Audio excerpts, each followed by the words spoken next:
यमुनानगर के जगाधरी विधानसभा क्षेत्र में आयोजित कार्यक्रम में पहुंचे कुरुक्षेत्र से सांसद नवीन जिंदल ने मीडिया से बातचीत करते हुए कहा कि हरियाणा में तीसरी बार बीजेपी की सरकार बनेगी। उन्होंने कहा कि 58 वर्ष के हरियाणा के इतिहास में मात्र 2 वर्ष ऐसे रहे जब केंद्र और हरियाणा में अलग दल की सरकार रही, बाकी सभी समय में केंद्र और हरियाणा में एक ही दल की सरकार रही। इस बार भी ऐसा ही होगा।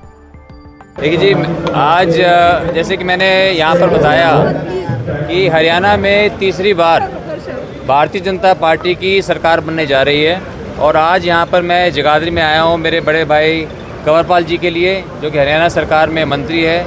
आज जो मैं सांसद बन सका कुरुक्षेत्र से, उसके अंदर इनकी बहुत बड़ी भूमिका है। इन्होंने 1.5 महीना मेरे लिए जो ये पूरे चुनाव प्रचार के प्रभारी थे, इन्होंने सारा संभाला, सारा का सारा जो है मार्गदर्शन किया। एक सारथी के रूप में इन्होंने मेरे पूरे चुनाव को संभाला, जिसके लिए मैं इनका बहुत आभारी हूँ। तो ये यहाँ से मुझे पूरा विश्वास है कि यहाँ जगाधरी से बहुत भारी बहुमत से जीतेंगे और ये मेरे लिए बहुत खुशी की बात है कि मेरे संसदीय क्षेत्र से लाडवा, कुरुक्षेत्र के अंदर कुरुक्षेत्र डिस्ट्रिक्ट में लाडवा है और लाडवा से हमारे यशस्वी मुख्यमंत्री नायब सैनी जी लड़ रहे हैं और वहाँ से भी उनकी एक ऐतिहासिक जीत होगी। और मैं समझता हूँ कि जिस तरह से हरियाणा और दिल्ली केंद्र सरकार में जिसकी सरकार होती है, उसी की सरकार आज तक हरियाणा में बनती आई है और पिछले 58 सालों के अंदर सिर्फ 2 साल ऐसे हैं जबकि नहीं बनी। तो इसलिए आज जब हमारे इतने लोकप्रिय प्रधानमंत्री हैं नरेंद्र मोदी जी और हमारे इतने लोकप्रिय मुख्यमंत्री नायब सैनी जी, तो मुझे पूरा विश्वास है कि तीसरी बार यहाँ पर भारतीय जनता पार्टी की सरकार बनेगी। नायब सैनी जी मुख्यमंत्री होंगे और हम बहुत उनके नेतृत्व में अगले 5 वर्षों के अंदर यहाँ पर बहुत विकास होगा और हर वर्ग के लिए काम होगा। लेकिन यही फर्ज बनता है उनका कि वो अपने जो भी उनका प्रचार है वो प्रचार करें। लेकिन जैसे मैंने कहा, हरियाणा की जनता बहुत जागरूक है, बहुत समझदार है। वो जानती है कि जब तक केंद्र सरकार के साथ तालमेल नहीं होगा, समन्वय नहीं होगा, तब तक हरियाणा के अंदर विकास नहीं हो सकता। और हरियाणा जो है बाकी राज्यों के मुकाबले में बहुत आगे है। इसलिए हरियाणा की जनता जिस तरह से भारतीय जनता पार्टी ने मनोहर लाल जी के और नायब सैनी जी के नेतृत्व में पिछले 10 साल लोगों की सेवा की है, हरियाणा की जनता अपना आशीर्वाद आने वाली 5 तारीख को भारतीय जनता पार्टी को ही देगी। वहीं कृषि मंत्री कंवरपाल गुर्जर ने कहा कि अग्रवाल वैश्य समाज ने उन्हें समर्थन का ऐलान किया है, वह उनके धन्यवादी हैं। उन्होंने कुरुक्षेत्र से सांसद नवीन जिंदल का भी धन्यवाद करते हुए कहा कि समाज के सभी वर्गों का उन्हें भारी समर्थन मिल रहा है।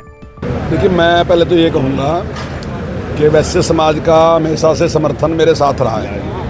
1991 में जो टिकट दिलाने में भी मुख्य भूमिका रही है और बड़ा उस टाइम जगदीश मित्तल जी हमारे संगठन मंत्री होते थे, तो मैं समझता हूँ उस टाइम बहुत अहम भूमिका उनकी रही है। और जितने भी चुनाव मैंने अभी तक लड़े तो सभी में मुझे बड़ा सहयोग मिला है और जो तन मन धन का है ना, तो वो तन मन धन से ही साथ दिया।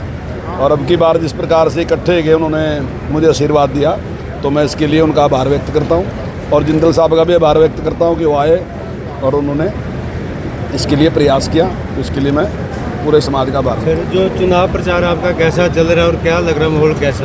देखिए, बहुत अच्छा है, लोग का बड़ा भारी समर्थन मिल रहा।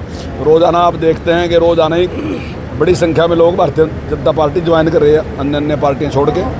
और मैं समझता हूँ जो काम सरकार ने किया है, लोग उससे बहुत खुश हैं और आम जनता भी ये बात कहती है कि हमने कभी भी इतना विकास होते नहीं देखा जितना विकास भारतीय जनता पार्टी के शासनकाल में हुआ है।